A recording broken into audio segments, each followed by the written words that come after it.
I set up for my full gold copies. Ayun yung mga pray nila.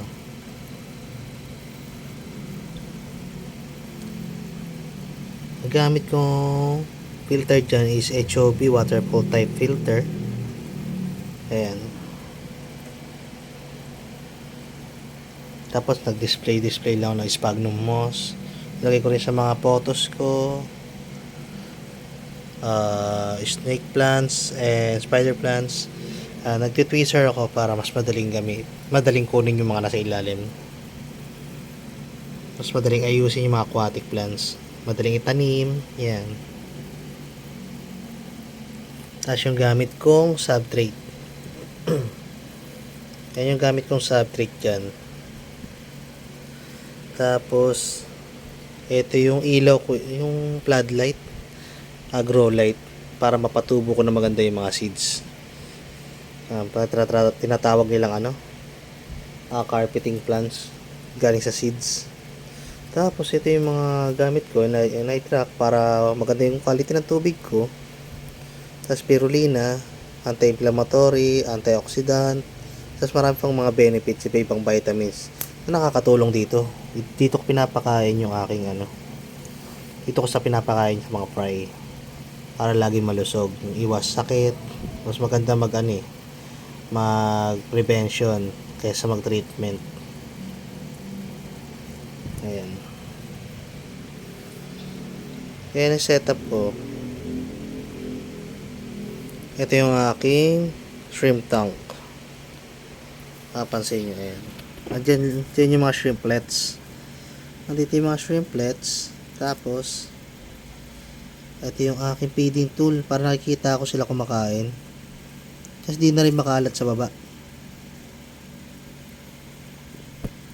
Ayan.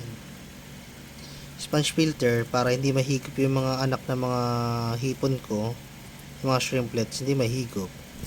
Ayan, may waterfall effect siya. Ayan. Sukat niya 6x6x8. Galing din sa seeds yan. Parang damo na yan. Ayan, may mga bagong panganak na shrimplets. Nilagyan ko ng extra gapi para sa ammonia, para hindi kulangin yung pagkain ng mga halaman ko. Ayan, yung red cherry shrimp. Iba kasi nakalagay dyan iba kulay ng mga shrimp.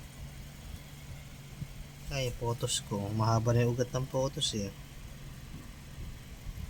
Ito wala pang laman. Sinacycle ko pa siya yung tubig. Sinacycle ko pa yung tubig niyan.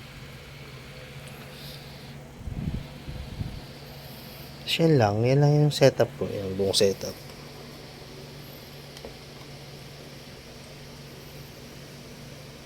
Ang gamit ko DDC Aqua Soil para maganda yung soil ko, hindi pagi, saka hindi maaalikabok. No powder yan Maganda yung Aqua Soil na yan. Check nyo sa Black App. Search nyo lang Mr. Palm. Nakikita nyo na yun sa Black App. Meron akong ilaw dyan nakasabit na. Kasi para mailawan din yung ibang halaman. Dumami na yung aking mga fry. Puro full gold yan. Diba crystal clear?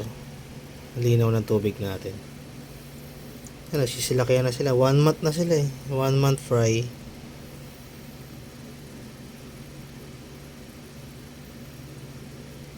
Ayan yung mother nila. Malapit na silang malakihan.